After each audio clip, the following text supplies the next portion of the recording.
What if everything you've been told about freedom was a carefully crafted lie? What if the very thoughts racing through your mind right now, the emotions stirring in your chest, the desires pulling you forward, were never truly yours at all? For over a century, one name has been whispered in occult circles with equal parts reverence and fear: Helena Blavatsky, the woman who dared to unveil what ancient mystery schools had hidden for millennia. The woman who discovered the one method the ARCHONS fear above all else. They've told you that you're free to choose, to think, to believe. But what if that freedom itself was the greatest illusion ever constructed? What if the invisible architects of this world, those ancient powers the Gnostics called the ARCHONS, have been feeding on your consciousness since the moment you were born? Blavatsky knew something extraordinary. She uncovered an ancient technique so powerful, so transformative, that it could shatter the very foundations of archontic control. This wasn't philosophy. This wasn't theory. This was a living practice that could liberate the human soul from invisible chains that most people never even see. The ARCHONS don't fear your anger. They don't fear your rebellion. They fear one thing above all: that you'll discover what Blavatsky found hidden in the ancient texts of Tibet, Egypt, and forgotten civilizations.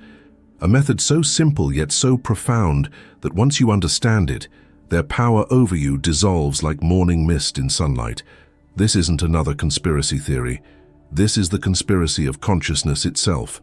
If you're enjoying this journey into forbidden knowledge, subscribe to the channel and leave your like.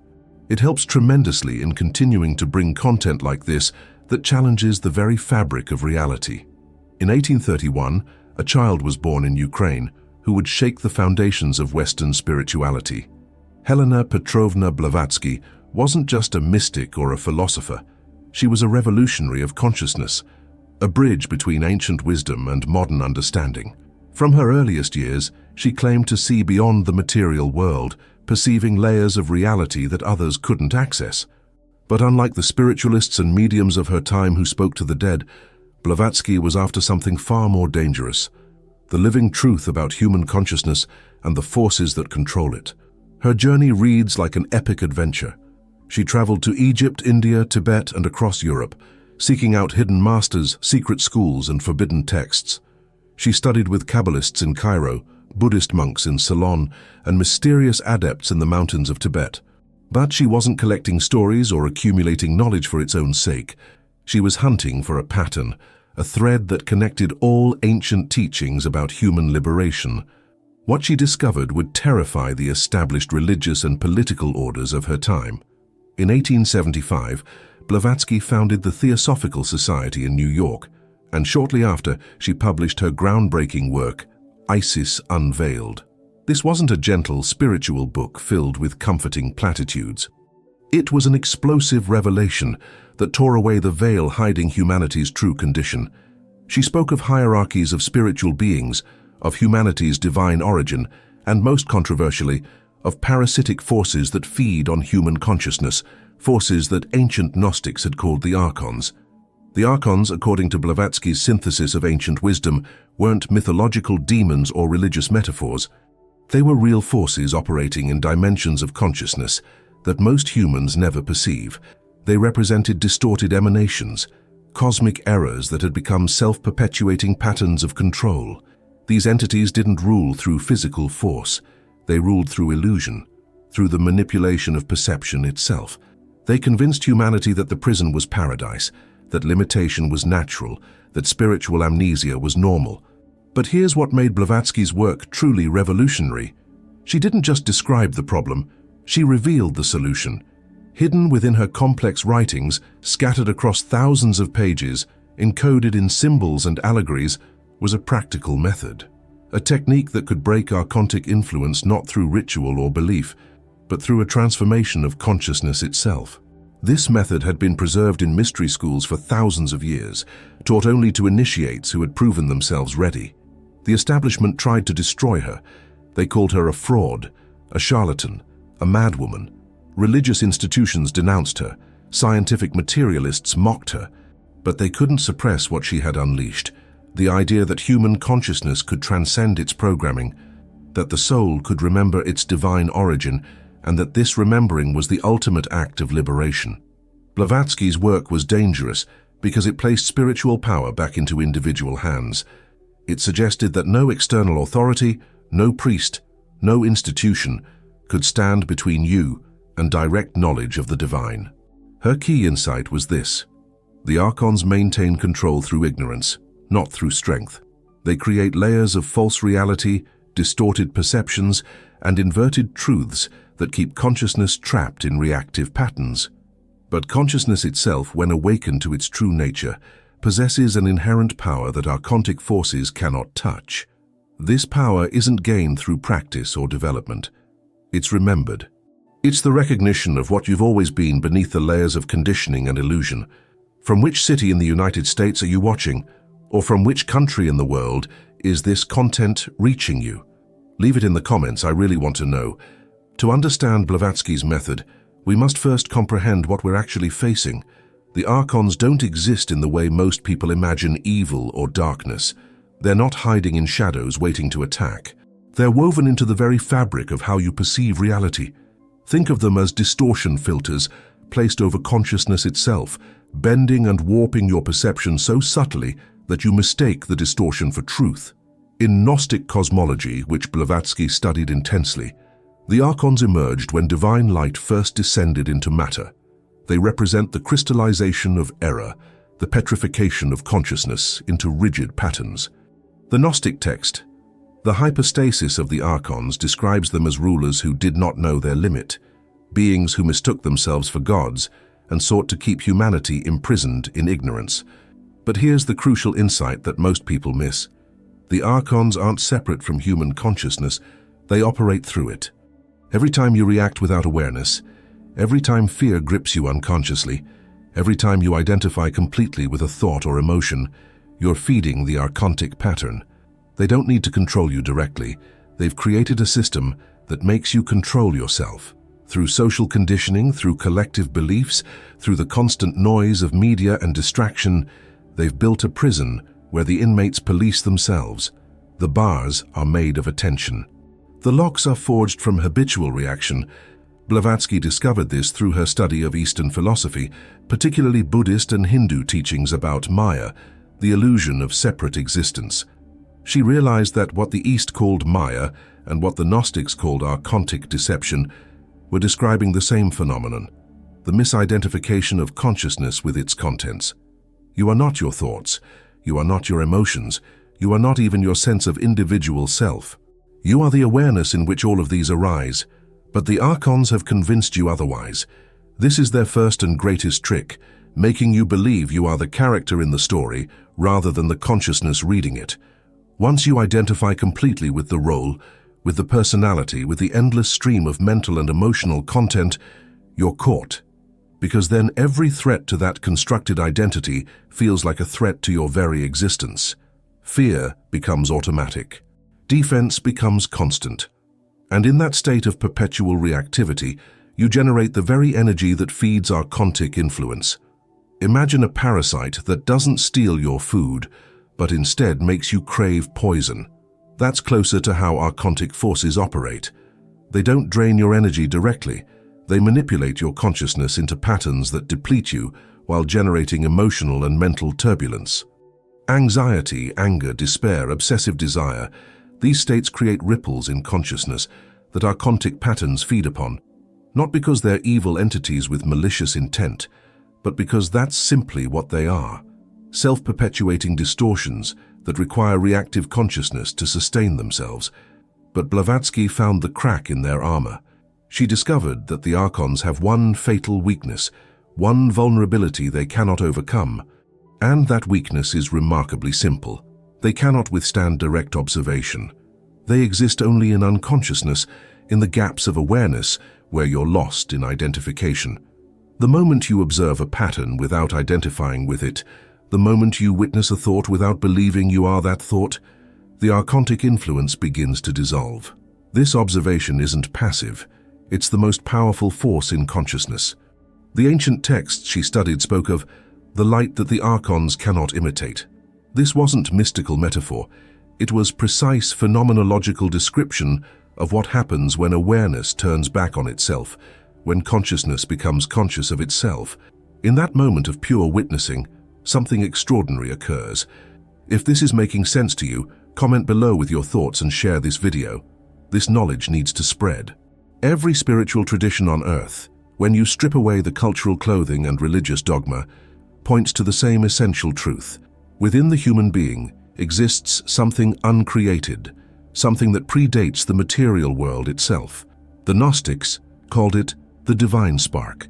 Buddhists speak of Buddha nature. Hindus refer to Atman. Christian mystics named it the Christ within. Blavatsky synthesized these traditions and revealed their common core.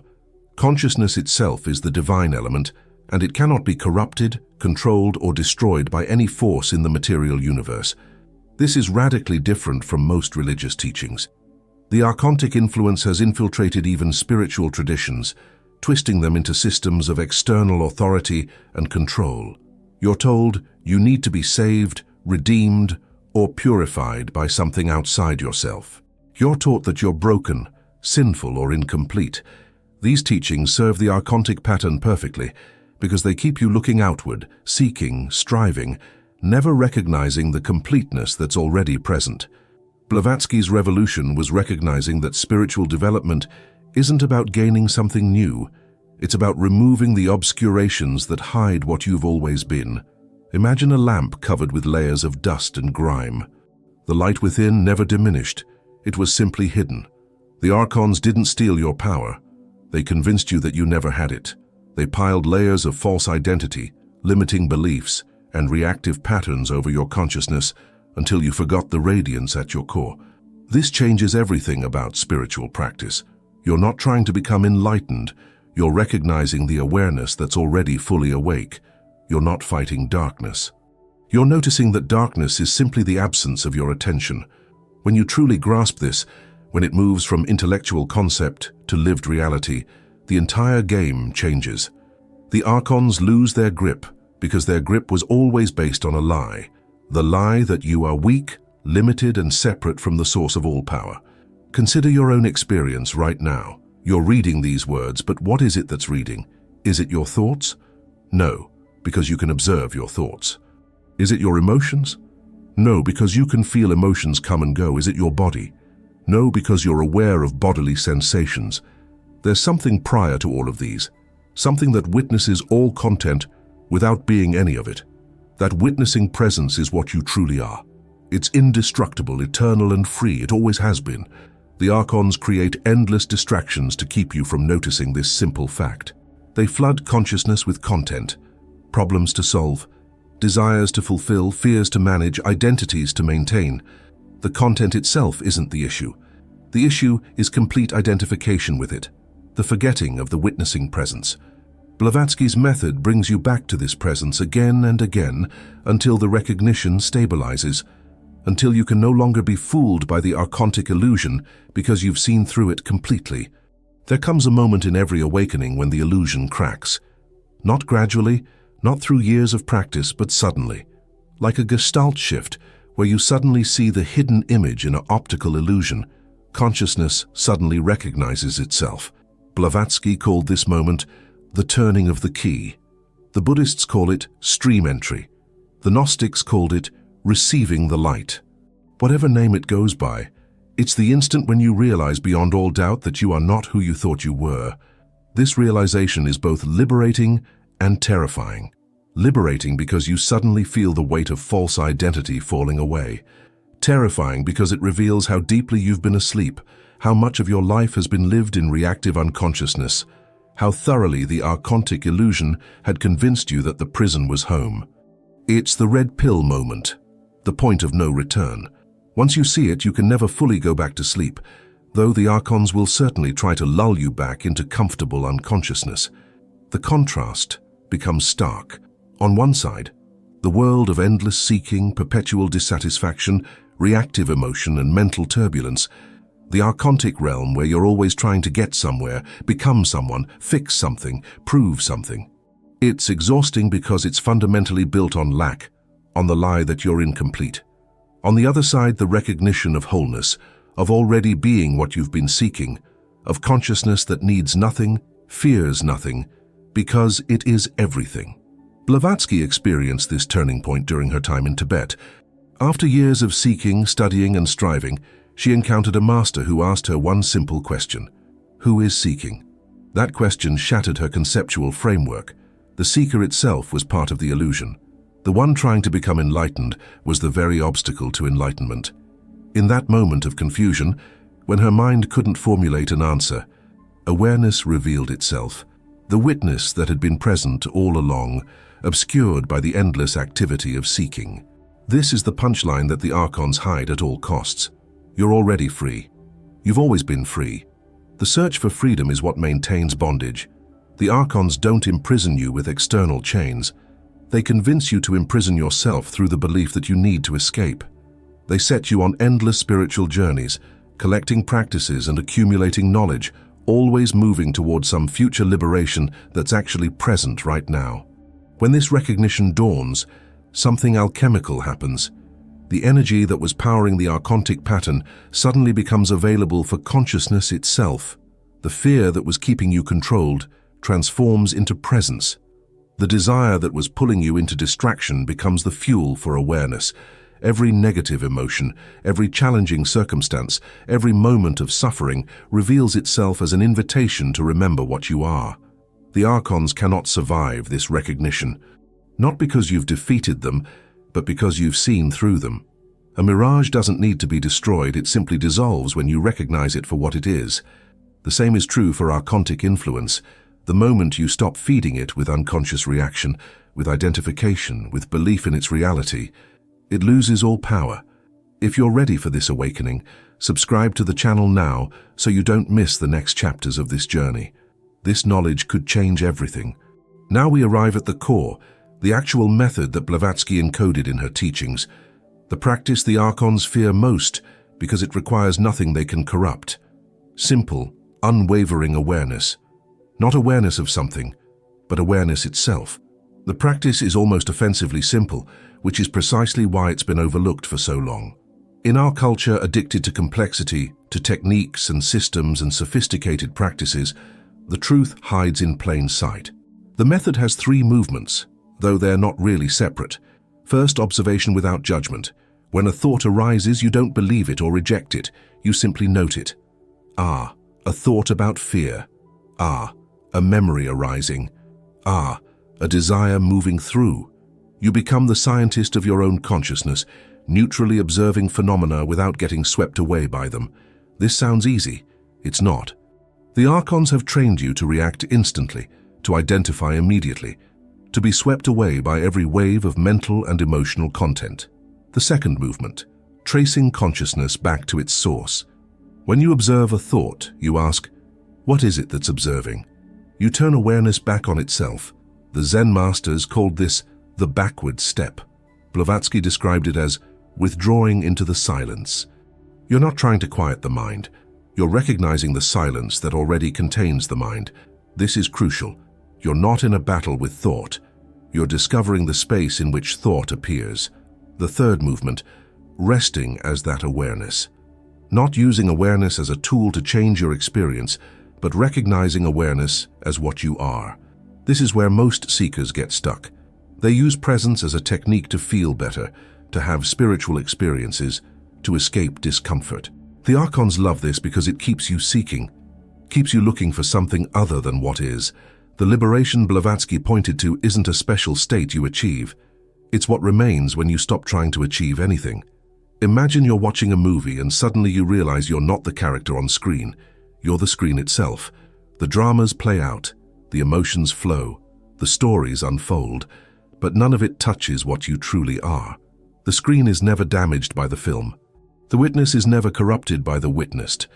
This recognition doesn't make you passive or detached. Paradoxically, it makes you more fully engaged, because you're no longer defending a false identity, no longer manipulated by archontic patterns of fear and desire. Blavatsky warned that this practice would be opposed by every force within your conditioning. Your ego will call it boring, useless, too simple. Your emotions will rebel against the neutrality of observation. Your thinking mind will try to turn it into another concept, another belief, another identity. I am the witness becomes just another thought. The Archons work through these defenses because they know that if awareness stabilizes, if you truly rest as consciousness itself, their entire structure collapses. The ancient texts spoke of the light that drives out darkness. This is that light, simple, present, aware, unavoidable. You can't lose it because it's what's reading these words right now. You can only forget it.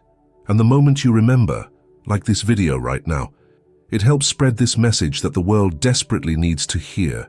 Look at your life right now. How much of your day is spent in reactive unconsciousness? You wake up and immediately check your phone, flooding your consciousness with information, stimulation, other people's thoughts and agendas. You go through your day responding to notifications, emails, messages, each one pulling you out of presence, fragmenting your attention into 1,000 pieces. By evening, you're exhausted, and you haven't even noticed that you've been absent from your own life. This is the modern manifestation of archontic control. They don't need mystical rituals or ancient magic. They have social media, 24-hour news cycles, endless entertainment, and the constant promise that the next purchase, the next achievement, the next experience will finally make you feel complete. The Archons have weaponized distraction. They've turned human attention into a commodity, harvested and sold, leaving most people feeling drained, anxious, and disconnected. Blavatsky's method isn't ancient history. It's the antidote to right now. Every time you pause and notice the observer within, you reclaim power from the archontic system. Every moment you choose presence over reaction, you strengthen the divine spark. This isn't about rejecting technology or withdrawing from the world. It's about remembering yourself within it. You can use your phone, engage with media, participate in society, but from a place of conscious awareness rather than unconscious compulsion. Watch what happens when you practice this. Notice how strong the pull is to check your phone, to scroll mindlessly, to fill every quiet moment with noise. That pull isn't coming from you. It's the archontic pattern, the collective unconsciousness that feeds on fragmented attention. The moment you observe this pull without obeying it, something shifts. You feel the space between stimulus and response, the gap where freedom lives. The same pattern plays out in relationships, work, politics, everywhere. The Archons thrive on division, on conflict, on the illusion that people are separate and must fight for limited resources. Every argument where you defend your position without truly listening, every moment you judge another person without recognizing them as consciousness just like you, every time you choose being right over being present, these feed the archontic pattern. But here's the paradox. You don't fight the Archons, you see through them. The moment you bring awareness to a pattern, it begins to dissolve. Not because you're resisting it, but because consciousness itself is light, and light naturally dispels darkness. You don't have to become perfect, you just have to wake up again and again from the trance of unconsciousness. You're at a crossroads that most people never recognize, not because it's hidden in some esoteric teaching or locked behind years of practice. Because it's so immediate, so present, so available, that we overlook it constantly. Right now in this very moment you can choose. Not in some future when you're more ready, not after you've done more work on yourself, not when circumstances finally align. Right now, the choice is simple. Will you believe the archontic lie that you're a limited, separate self struggling to survive in a hostile world? Or will you remember the truth that your consciousness itself, already complete, already whole, witnessing the play of existence without being touched by it? This isn't a philosophical question. It's the most practical choice you'll ever make because it determines the quality of every moment that follows. Blavatsky understood that knowledge without application is just more content for the Archons to distort. She didn't want students who collected spiritual concepts. She wanted practitioners who lived the truth. The method she revealed only works if you actually practice it. Reading about awareness doesn't liberate you. Being awareness does. So here's the challenge. For the next 24 hours, practice the method, not as a task on your to-do list, but as a living experiment. Every time you notice you're lost in thought, in reaction, in identification, pause. Take one conscious breath. Notice what's aware of the thought. You don't have to change anything. Just observe. Count how many times you remember to do this. not to judge yourself, but to see how deeply the archontic pattern of unconsciousness runs. Most people won't do this. The Archons have a million excuses ready. I'm too busy. This seems too simple. I'll try it later. I need to understand more first. These are all archontic whispers designed to keep you seeking instead of finding, preparing instead of practicing, thinking instead of being. The method is simple precisely because the Archons can't corrupt simplicity. They need complexity, systems, hierarchies, prerequisites. Direct awareness short-circuits their entire operation. What would you choose? Comment below with your honest answer. Would you rather remain comfortable in the familiar prison or risk everything for freedom? I really want to read what you think. The uncomfortable truth is that most people prefer the archontic dream because it's familiar. Freedom is terrifying when you've forgotten what it feels like. But for those rare individuals willing to wake up, willing to practice, willing to remember, everything changes. There's a moment that comes after sustained practice, a moment Blavatsky called the dweller on the threshold. You've been observing, you've been present, you've tasted freedom, and then something shifts. Everything you thought you'd overcome comes rushing back with terrifying intensity. Old patterns you believed were dissolved suddenly grip you again. The progress you thought you'd made seems to evaporate. This is the final test, the last archontic defense mechanism. The Archons can't prevent your awakening, but they have one final card to play. They make you doubt the awakening itself. They whisper, "See? It wasn't real. You're still the same. You'll never be free. This practice doesn't work. You're wasting your time." This voice sounds like your own thoughts, feels like your own doubts. That's the genius of archontic influence. It mimics your inner voice so perfectly that you mistake it for truth. This is where most seekers fall. They believe the doubt. They think the return of old patterns means they've failed, but Blavatsky understood something crucial. This confrontation is actually the confirmation that you're breaking through. The Archons only launch this last defense when they're losing their grip. The intensity of the challenge is proportional to the depth of your awakening. It's not a setback, it's the breakthrough disguised as a breakdown. The ancient texts describe this as the dark night of the soul, the moment when everything spiritual seems to abandon you. But it's actually the opposite. It's the moment when you must choose truth over feeling, awareness over content, presence over the story. If you can maintain observation even here, even in this darkness, even when every cell in your body wants to return to unconsciousness, if you can remain as the witness even now, then the archontic illusion shatters completely. This is what Blavatsky discovered in her deepest initiations. The light isn't something you gain. It's what remains when you stop abandoning yourself to every wave of thought and emotion. The divine spark doesn't need to be kindled. It needs to be recognized even, especially in the darkest moments. When you can observe fear without becoming fear, observe doubt without becoming doubt, observe despair without becoming despair, you've found what the Archons can never touch. The next moment could be your breakthrough or your return to sleep. The choice, as always, is now. Share this video with someone who needs to hear this message. It might be the catalyst for their awakening. The Archons were never gods. They were echoes of forgotten light, patterns crystallized in the descent of consciousness into matter. They thrived on your belief in limitation, fed on your unconscious reactions, sustained themselves through the energy of division and fear. But they always had one fatal weakness. They could only exist where consciousness wasn't looking. Helena Blavatsky's gift to humanity wasn't new information. It was an ancient remembering. You are not the prisoner. You never were. You are the consciousness that can observe even the feeling of imprisonment. The bars of your cage are made of identification. The lock is simply the habit of believing your thoughts without question. And the key is awareness itself. This isn't the end of your journey. It's the beginning of living it consciously.